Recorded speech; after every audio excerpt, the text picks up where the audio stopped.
¿Cómo se sobrevive cuando la traición viene de quien más confías y el silencio se vuelve una prisión más asfixiante que cualquier reja? Mi nombre es María Elena, pero hoy, al compartir esta parte de mi alma con ustedes, me siento más lena que nunca. Mi cuerpo, envejecido y marcado, guarda cicatrices que la mayoría de la gente ni imagina. Cicatrices de una vida que me forzó a aprender sobre la podredumbre humana y la fuerza inquebrantable que nace del dolor. Crecí en un pueblito en el corazón de México donde la fe era el cimiento de todo y el cura, la voz de Dios en la tierra. Nadie, absolutamente nadie, cuestionaba sus palabras o sus actos. Yo era solo una chamaca de 15 años, purau ingenho, inmersa en la rutina bendita de sol, rezos y el aroma a tortillas recién hechas. Recuerdo cada detalle de aquel día, como si hubiera pasado ayer. Era el inicio de los años 70. El sol castigaba la tierra agrietada de nuestra pequeña villa,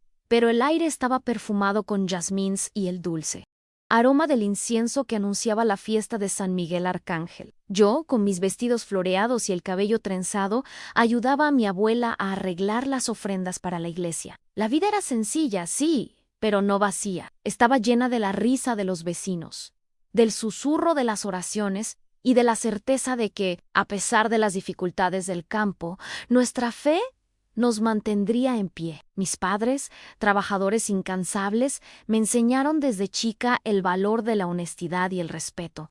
Principios que yo llevaba en el pecho como un tesoro. Llevaba un cesto de rosas rojas, los pétalos suaves rozando mis brazos, y el corazón ligero, lleno de la alegría de la fiesta que se acercaba. El murmullo de la gente en la plaza central, los cantos de las mujeres mientras tejían los tapetes para la iglesia. Todo contribuía a la atmósfera de paz y comunidad. Estaba feliz, de verdad, por ser parte de algo tan grandioso, por ser útil en aquellos preparativos que unían a todos. Poco sabía que la inocencia de mis 15 años estaba a punto de serme arrancada, y el silencio se convertiría en mi compañero más cruel, un secreto demasiado pesado para cargar sola. Antes de sumergirnos a fondo, me encantaría saber desde dónde nos acompañan en esta historia. Es una alegría inmensa saber que mis experiencias pueden tocar corazones en tantos lugares diferentes. Dejen su comentario abajo y cuéntenme. Es increíble cómo podemos conectar incluso con tanta distancia. Sé que esta introducción puede parecer un poco vaga, pero es a propósito. Quiero que sientan la atmósfera de aquel lugar y de aquella época, para que entiendan el peso de mis palabras a continuación. Ahora, prepárense para conocer la increíble jornada de una mujer común que, con valentía y una fe inquebrantable, superó lo inimaginable. Van a aprender cómo la fuerza interior puede guiarnos en los momentos más oscuros y cómo la verdad, por más dolorosa que sea, siempre encuentra su camino hacia la luz. Vamos a empezar.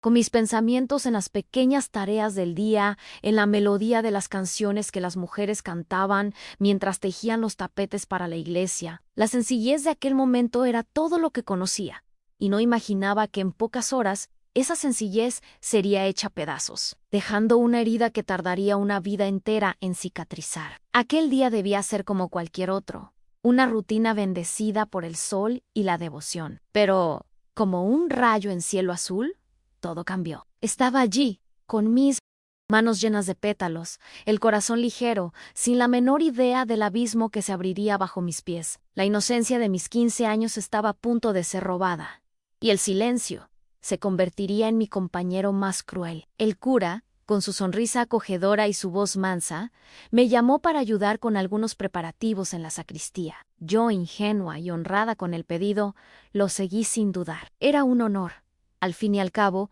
poder servir a la iglesia. Y más, siendo tan joven, el olor a cera y libros antiguos llenaba el ambiente, y la penumbra de la sacristía creaba una atmósfera solemne. Estaba feliz, de verdad, por ser útil. Poco sabía que la oscuridad de aquel lugar no se debía solo a la falta de luz. Allí, entre las vestiduras sacerdotales y los objetos sagrados, lo inimaginable sucedió. Aquel que debía ser el protector, el guía, se convirtió en mi verdugo. El shock, la vergüenza, el miedo, todo se mezcló en un torbellino que me paralizó. Fue rápido, pero eterno. El mundo se puso de cabeza a no sabía qué hacer. ¿A quién recurrir? El silencio de la sacristía resonaba en mi cabeza, un silencio cómplice que me sofocaba. Yo era solo una niña. ¿Y él? El padre Miguel, el intocable. El aire en la sacristía parecía haberse vuelto más denso, asfixiante.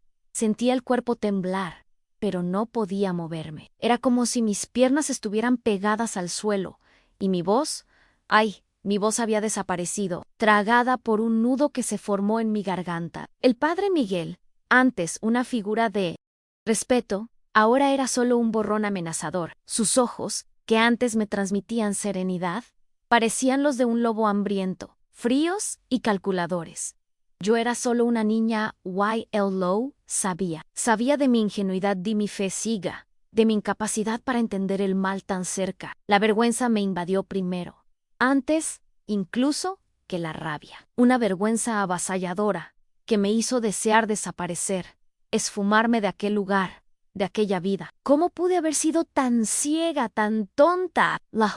Era un manto pesado que me cubría por completo, y sentía el calor subir por mi rostro, no de rubor, sino de pura y desesperante ignominia. Mis manos, que momentos antes llevaban las rosas para la Virgen, ahora temblaban incontrolablemente, sudadas y frías al mismo tiempo. Él se alejó, como si nada hubiera pasado, y la voz mansa, aquella misma voz que me llamó a la sacristía, me dijo que no le contara a nadie. Es un secreto entre nosotros, mi hija.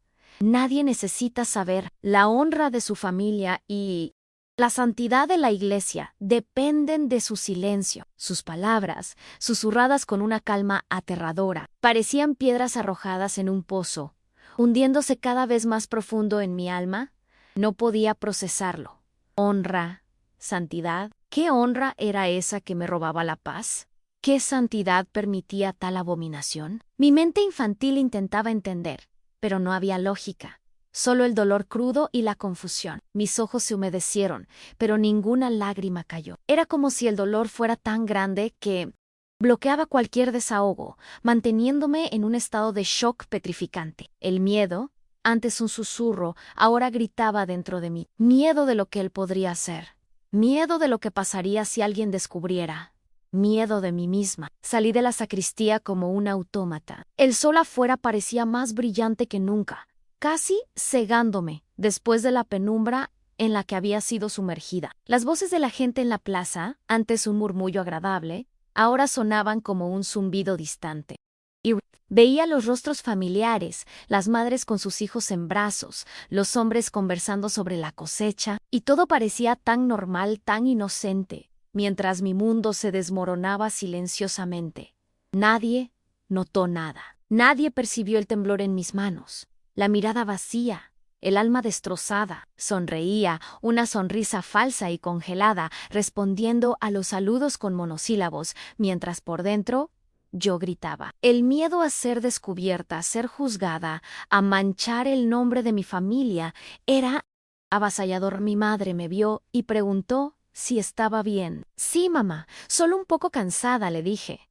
La voz casi inaudible. Me miró con una extraña intensidad, una mirada que no supe descifrar en aquel entonces, pero que hoy, con la sabiduría de los años, entiendo como una mezcla de dolor, vergüenza y, ¿sí?, complicidad. No preguntó nada más, no me abrazó, no buscó mis ojos, simplemente aceptó mi respuesta superficial y volvió a sus quehaceres. Aquel silencio de ella, en realidad, fue la primera puñalada después de lo que pasó en la sacristía. Fue la primera señal de que la traición podía venir de donde menos esperaba y que la carga de aquel secreto sería llevada sola, o casi. Cómo deseaba que ella me viera, que me preguntara de verdad qué me pasaba. Pero Noan estaba allí, presente paro destonti, sellando el pacto del silencio, sin que yo lo supiera. Los días siguientes fueron una neblina. Actuaba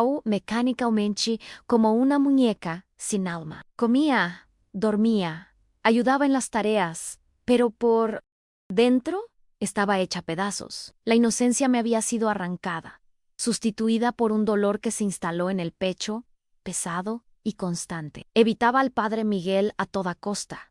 pero su presencia parecía omnipresente en el pueblo. Cada misa, cada procesión, cada mirada suya en mi dirección, era un detonante para el dolor y el miedo. Me sentía sucia, impura, indigna. La fe que antes me movía ahora parecía distante casi en escarnio. ¿Cómo podía Dios permitir tal cosa? ¿Dónde estaba la justicia divina?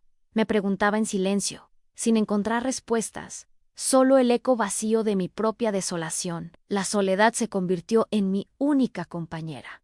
No podía hablar con nadie.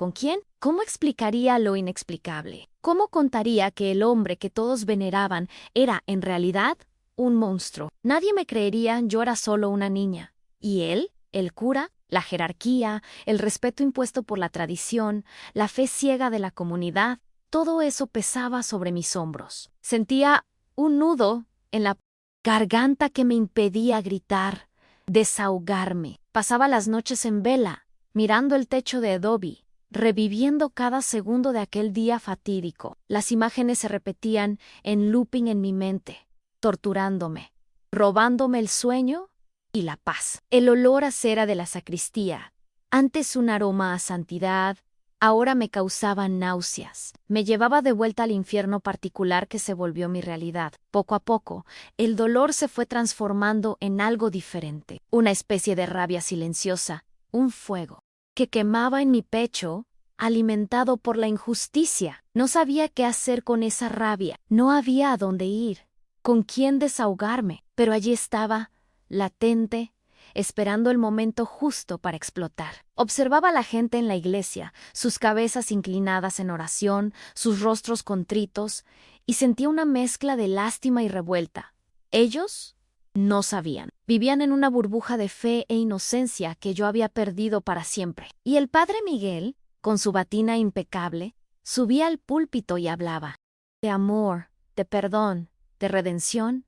Why, yo lo odiaba. Odiaba cada palabra, cada gesto, cada mirada que dirigía a la congregación, como si fuera el hombre más puro del mundo. Empecé a fijarme más en la gente a mi alrededor, en mi madre, sobre todo. Su silencio me intrigaba, me dolía. Había algo en sus ojos, una sombra, un peso que no podía descifrar. Ella me protegía en otras cosas, me daba consejos, pero sobre aquello era un muro impenetrable. Parecía que ella sabía o sospechaba, y por alguna razón elegía el silencio. Esa percepción, aunque vaga en aquel entonces, plantó una semilla de desconfianza que solo florecería mucho tiempo después, en un terreno de rencor y revelaciones dolorosas. El pueblo, antes, mi puerto seguro, empezó a parecer una jaula. Un lugar donde la verdad se escondía bajo la alfombra de la tradición y el bienestar de la comunidad. Fue entonces cuando empecé a refugiarme en el riachuelo,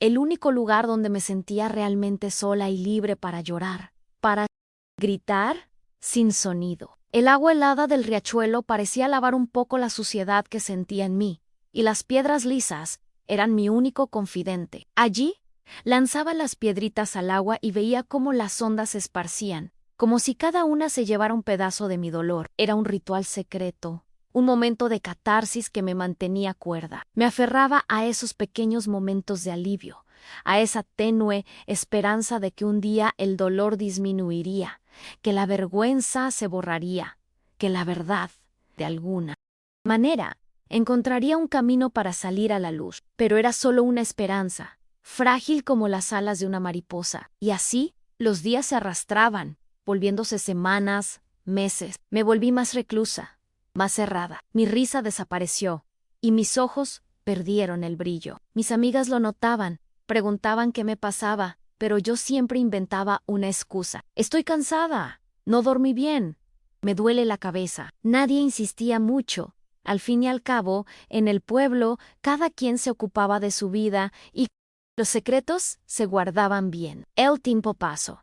Y el dolor no disminuyó, solo se transformó en una cicatriz profunda, pero aún pulsante. Una cicatriz que yo sabía que nunca desaparecería, pero que aprendería a llevar, a esconder, a disimular. El padre Miguel seguía su vida, intocable, y yo, la víctima, silenciosa. Aprendía a sobrevivir en un mundo que de repente se volvió frío y cruel. No sabía, pero esa era solo la primera de las muchas luchas que tendría que librar en mi vida. Una vida de silencios rotos y verdades que clamaban por la luz. Los años se arrastraban como una procesión lenta y dolorosa. Me casé, tuve hijos, formé mi familia, pero la sombra de aquel día nunca me abandonó. Se instaló en un rincón oscuro de mi alma, un secreto pesado que cargaba sola, una carga que moldeó a la mujer en la que me convertí. Aprendí a sonreír con los ojos tristes, a reír para no llorar, a seguir adelante con el alma hecha pedazos. Mi marido, un hombre bueno y trabajador, nunca supo de la herida. ¿Cómo podría contárselo? ¿Cómo manchar la pureza de nuestro amor con la podredumbre de aquel secreto? Preferí el silencio, la mentira por omisión, para proteger la frágil paz que habíamos construido. Pero la verdad es que el silencio, por más que parezca proteger, carcome por dentro, lenta y cruelmente. La comunidad seguía venerando al Padre Miguel. Él envejecía, sus cabellos se volvían más blancos, pero su imagen de santidad solo crecía. Era el consejero, el guía espiritual, el hombre, que todos buscaban en los momentos de aflicción. Y yo, a veces, me sorprendía observando a la gente, la fe ciega en sus ojos, y sentía un nudo en el estómago. ¿Cómo podían no ver? ¿Cómo podían ser tan ingenuos? La ironía de la situación era un veneno lento, que me consumía día tras día. Evitaba al máximo las misas, las festividades, cualquier lugar donde pudiera cruzarme con él. Pero en el pueblo eso era casi imposible. Cada encuentro, por más breve que fuera, revivía el dolor, el miedo, la vergüenza. Mi madre, por su parte, se volvió aún más distante, más cerrada. Nunca tocaba el tema, nunca me hacía una pregunta más profunda sobre cómo estaba, sobre mis sentimientos. Era como si nuestra relación hubiera sido sellada por un pacto silencioso de omisión. Recuerdo una vez, años después de lo ocurrido, cuando me vio llorando bajito en el patio. Se acercó, vacilante, y solo me dijo: «Ah, la vida es dura, hija. Uno aprende a cargar lo que tiene que cargar». Aquellas palabras, en ese momento, sonaron como un consuelo vago. Hoy sé que eran un eco de su propio dolor, de su complicidad, de su incapacidad para protegerme o para protegerse a sí misma. El dolor que ella sentía, velado por el silencio, era casi tan grande como el mío, pero de una naturaleza diferente. El tiempo pasó. Mis hijos crecieron y un día me convertí en abuela. La llegada de mi nieta Sofía trajo una luz nueva a mi vida, un amor tan puro e intenso que parecía curar, aunque por breves instantes, las heridas antiguas. Sofía era una niña alegre, curiosa, llena de vida. Me recordaba a mí misma de joven, antes de que todo sucediera, antes de que me robaran la inocencia. Ver su sonrisa, escuchar su risa, era un bálsamo para mi alma herida. Me prometí a mí misma que haría todo lo posible para protegerla, para que ella nunca conociera la oscuridad que un día me engulló. Pero la vida, a veces, tiene maneras crueles de ponernos a prueba. Sofía, a sus 12 años, comenzó a cambiar. Ella, que siempre fue tan expansiva, empezó a cerrarse. Sus ojos, antes llenos de brillo, ahora parecían llevar una sombra, una tristeza que yo conocía tan bien. Se aislaba. Pasaba horas en silencio. Y yo sentía un escalofrío cada vez que la veía con esa mirada distante. Mi corazón de abuela, que ya cargaba tanto dolor, se apretaba aún más. Sabía que algo andaba mal, pero no podía precisar qué era. Era un presentimiento, un miedo antiguo que empezaba a resurgir de las profundidades de mi memoria. La observaba lejos, tratando de encontrar alguna pista, alguna señal. Evitaba ir a la iglesia, y cuando iba, se quedaba encogida en el banco, con los ojos fijos en el suelo. No era la Sofía que yo conocía, la niña que adoraba ayudar en las fiestas religiosas y cantar los himnos con fervor. Y lo más perturbador, me di cuenta de que ella se esquivaba del Padre Miguel. Bastaba que él se acercara, y Sofía se encogía. Intentaba esconderse detrás de mí o de mi hijo. Aquellos gestos, tan sutiles para los demás, eran alarmas sonando en mi cabeza. Mi cuerpo se helaba y una ola de terror me recorría. ¿Sería posible? ¿Se estaría repitiendo la historia justo delante de mis ojos? ¿Con mi propia nieta? Aquella pregunta me acosaba día y noche. El espectro del pasado resurgía con una fuerza avasalladora, y yo me sentía impotente, de nuevo, como si hubiera fallado en mi promesa de protegerla. La idea de que Sofía pudiera estar pasando por el mismo infierno que yo viví era insoportable. No podía permitirlo. De ninguna manera. Aquel sufrimiento, aquella vergüenza, aquel silencio, no podía ser el destino de mi nieta. Era como si una voz, mucho tiempo callada, empezara a gritar dentro de mí, impulsándome a actuar. Basta de silencio, basta de dolor escondido. Fue entonces cuando la nieta de una vieja amiga, una muchacha de la edad de Sofía, empezó a tener comportamientos extraños, crisis de Lanto, pesadillas y una aversión repentina a la iglesia. Los padres estaban desesperados, sin entender qué pasaba. Escuchaba los murmullos en el pueblo, las preocupaciones susurradas, y el rompecabezas empezó a formarse en mi mente. Las piezas encajaban de una forma terrible y dolorosa. Los síntomas de Sofía, el comportamiento de la otra niña, el pavor al padre Miguel, ya no era una coincidencia y un patrón. Ese fue el detonante. Ese día marcó el punto de inflexión. Estaba lavando la ropa en el lavadero, el sol caliente pegándome en la cara, y de repente, la imagen de Sofía, con esos ojos tristes, se mezcló con mi propia imagen de 15 años. La indignación me consumió. Ya no había espacio para el miedo. La rabia que cargaba hacía décadas, ahogada por el silencio y la resignación, explotó. Mi cuerpo tembló, pero esta vez no era de debilidad, sino de una determinación férrea. Ya no sería la niña asustada, sería la abuela, la matriarca, la leona que protegería a su cría a toda costa.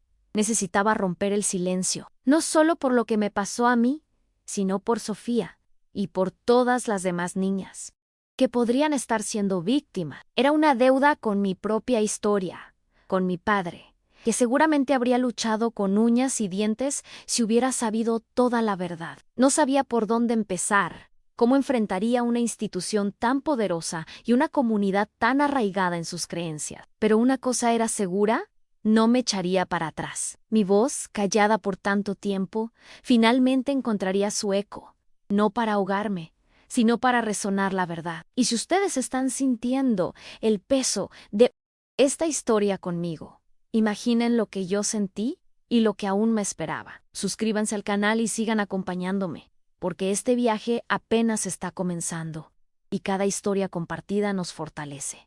La decisión estaba tomada. Aquella noche, con la imagen de Sofía y los recuerdos de mi propio sufrimiento mezclándose en mi mente, me trajo una claridad espantosa. Ya no podía quedarme callada.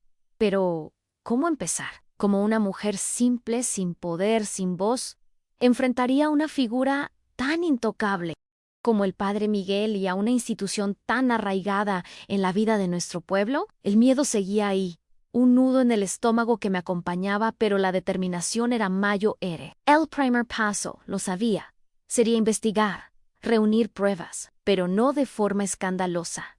Aún no. Sería un trabajo de hormiguita, en las sombras, con la discreción que la situación exigía. Empecé a prestar más atención a los detalles, a observar las interacciones del padre Miguel con los niños y adolescentes del pueblo. Mis ojos, antes ciegos por mi propio dolor, ahora estaban afilados, buscando cualquier señal, cualquier gesto que pudiera confirmar mi sospecha. Noté que él tenía una cierta preferencia por algunas niñas, las más calladas, las más ingenuas, aquellas que, como yo, eran fácilmente manipuladas por su autoridad. Las llamaba para ayudar en la sacristía, en las tareas de la iglesia, siempre con una sonrisa gentil y una voz de la que nadie osaría desconfiar. El patrón era claro, y cada nueva observación era como una puñalada en mi corazón, confirmando mis peores temores. Pasé a visitar más las casas de las vecinas, con la excusa de ofrecer ayuda o de compartir una receta, pero en realidad,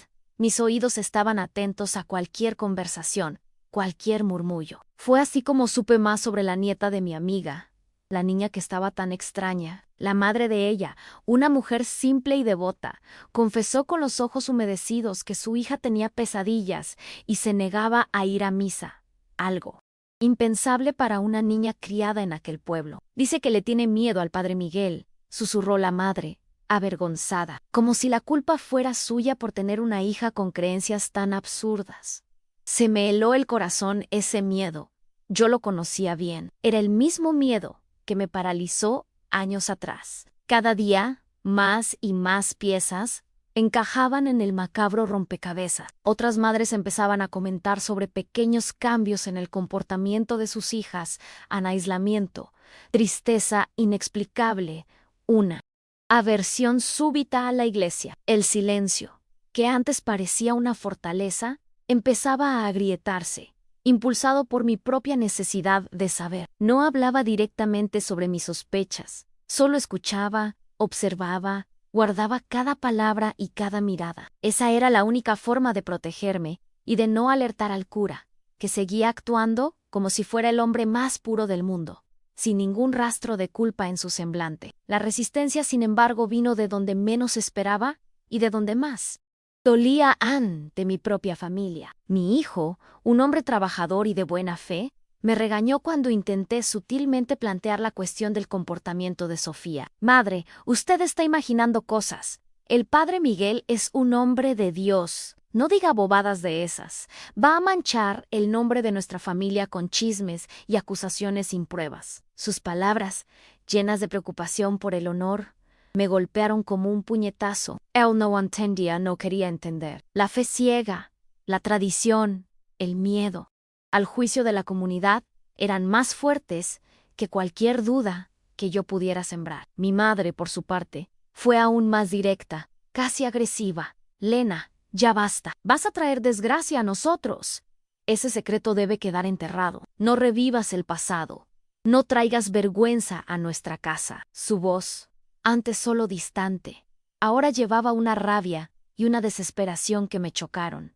En ese momento, lo supe. Ella no solo sabía, sino que estaba dispuesta a mantener el secreto a toda costa, para proteger a la familia, o quizás a sí misma. Su complicidad, que antes era una vaga desconfianza, se confirmó con una claridad dolorosa. La puñalada fue profunda. La mujer que debería haberme protegido, que debería haberme defendido, estaba allí, silenciándome de nuevo, insistiendo en que yo enterrara la verdad.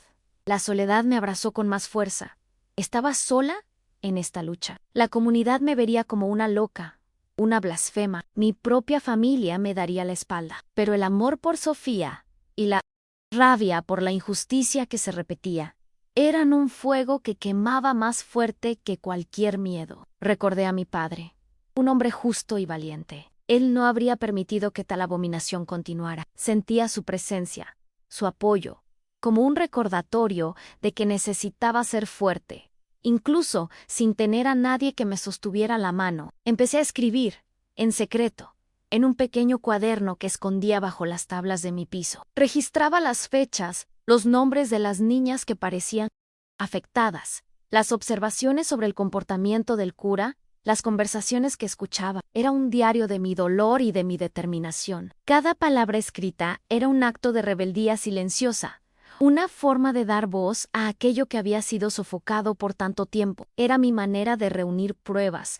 de materializar lo que era invisible para los demás. Necesitaba algo concreto, algo que no pudiera ser negado, por más que lo intentaran.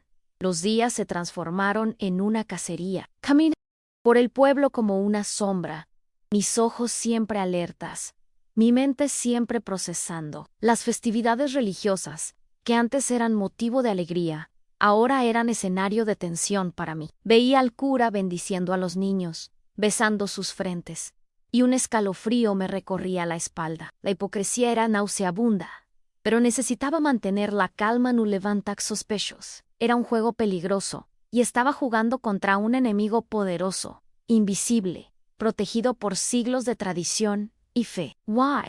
Fue en medio de esa búsqueda silenciosa, en ese laberinto de secretos y dolores, que empecé a sentir una fuerza diferente, una que no sabía que tenía. Ya no era la niña asustada, ni la mujer resignada. Era la abuela, la matriarca, la guardiana de una verdad que necesitaba salir a la luz. El sufrimiento ajeno, reflejado en mi propio pasado, encendió una llama que nada podría apagar. Y sabía que este viaje sería largo, doloroso y solitario, pero que a cada paso estaría honrando no solo a mi nieta, sino la memoria de mi padre y a mí misma. Si esta historia les llega de alguna forma, consideren suscribirse. Cada uno de ustedes que se une a mí me da más fuerza para seguir compartiendo. La búsqueda de respuestas me llevó a rebuscar en recuerdos, a revolver cajas empolvadas en el desván. Buscaba cualquier cosa, una nota, un apunte, algo que pudiera haberse escapado a mi memoria o que no tuviera sentido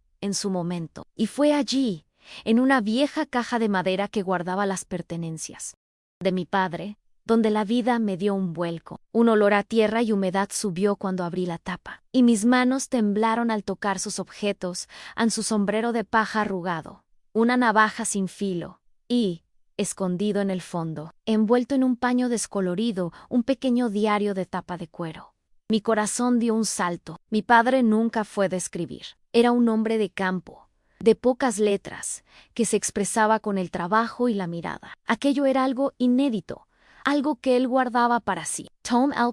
Diario con reverencia, sintiendo el peso de aquel objeto en mis manos como si llevara el alma misma de mi padre. Las páginas estaban amarillentas, las letras cuidadosas y un poco temblorosas, escritas con una caligrafía que apenas reconocía como suya. Abrí en la primera página y el tiempo se detuvo. Las primeras anotaciones eran sobre el clima, la siembra, los animales, cosas del día a día, pero a medida que avanzaba con cada página, el tono cambiaba. La escritura se volvía más urgente, más rabiosa, y entonces lo vi. Mi nombre, las lágrimas empañaron mi visión, y tuve que parpadear varias veces para poder leer. Él describía el día, las fechas coincidían, y el dolor que expresaba era mi propio dolor, reflejado en aquellas palabras. Mi padre se había dado cuenta. Él sabía, no era solo sobre el abuso, era sobre la complicidad de mi madre. Él describía las peleas, las miradas de ella, su desesperación al ver que ella, por algún motivo que él no podía entender, había encubierto al cura. A mi mujer sabe, pero calla. Escribía con una caligrafía casi ilegible, marcada por la furia. Ella teme a la iglesia más que a la desgracia de nuestra hija. Aquellas palabras fueron un puñetazo en el estómago, una revelación que rasgó el velo que yo había tejido por décadas. Mi madre no solo guardó silencio, fue cómplice activa de mi dolor. El diario reveló la desesperación de mi padre, su furia contenida. Hablaba de hacer justicia por propia mano, de venganza feroz contra el padre Miguel y contra la traición que sentía por parte de mi madre. Él planeaba ir tras el cura, dice Mascarolo, pero algo se lo impidió.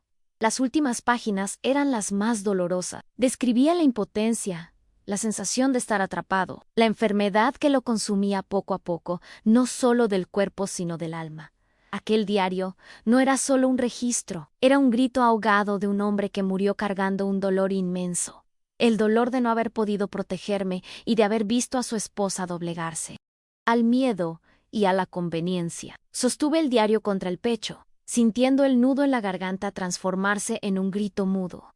La rabia que antes era difusa, ahora tenía un objetivo. No era solo el padre Miguel, era también mi madre. El honor de la familia por el que tanto velaba era, en realidad, una telaraña de mentiras y omisiones. Aquel descubrimiento no me trajo paz, sino una nueva capa de dolor y una determinación inquebrantable. La memoria de mi padre, tan deshonrada por aquel secreto, clamaba justicia. Necesité un tiempo para digerir todo aquello. Días pasaron con el diario escondido debajo de mi colchón, releyendo sus páginas a la luz de una vela, absorbiendo cada palabra. Era como si mi padre estuviera allí, contándome su versión de la historia, dándome la fuerza que él no tuvo para luchar.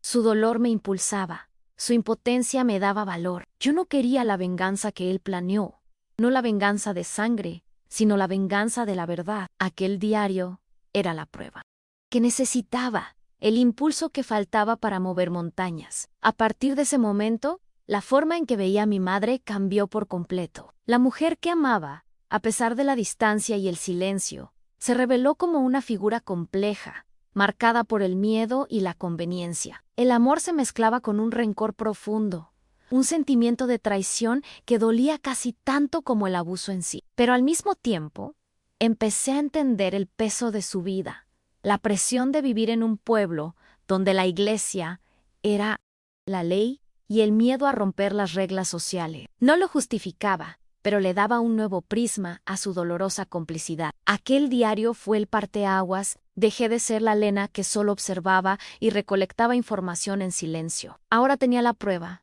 el eslabón perdido que conectaba el pasado con el presente y que justificaba mi lucha. La causa de Sofía, de la nieta de mi amiga y de todas las demás se unía a mi propia causa, a la causa de mi padre. Era una cadena inquebrantable de dolor e injusticia que necesitaba ser rota. Y fue en ese momento de revelación, en ese torbellino de emociones, que sentí que ya no estaba sola. Mi padre estaba conmigo. Su voz resonaba en las páginas del diario, guiándome.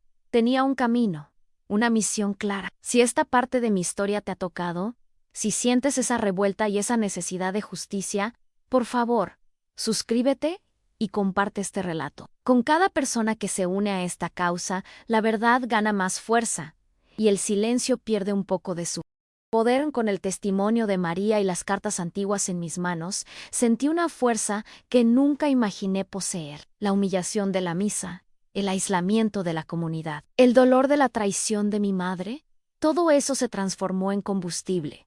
No había más tiempo para el miedo, ni espacio para el silencio. La verdad, que yacía enterrada hacía décadas, clamaba por ser revelada. El escenario para esta revelación no podría ser otro la gran fiesta de Nuestra Señora de Guadalupe, la Celebration, más importante de nuestro pueblo, donde toda la comunidad estaría reunida, incluyendo al Padre Miguel y mi familia. El día de la fiesta amaneció con un sol fuerte, casi abrasador. Las calles estaban adornadas con flores, banderitas de colores y altares improvisados. El olor a comida típica se mezclaba con el aroma del incienso, creando una atmósfera vibrante. Mi corazón latía desbocado, una mezcla de nerviosismo y una determinación helada. Vestí mi mejor vestido floreado, uno que mi abuela me había bordado cuando era muchacha, y me preparé para lo que vendría. Sofía me miraba con preocupación, sintiendo la tensión en el ambiente,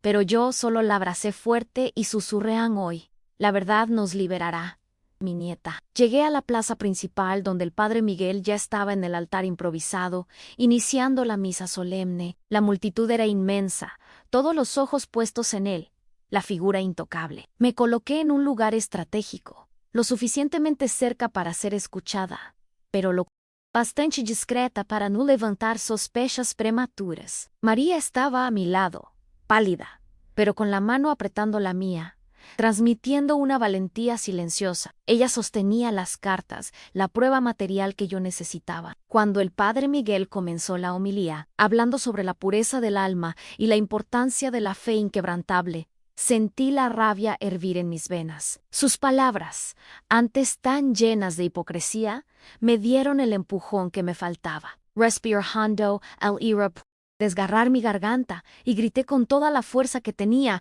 «Padre Miguel, ya basta de mentiras». Mi voz, antes un susurro, resonó por la plaza, silenciando a la multitud. Un shock recorrió a la gente. Los murmullos cesaron, y todos los ojos se volvieron hacia mí. El Padre Miguel se detuvo abruptamente, su rostro, antes sereno, contorsionándose en una máscara de furia y shock.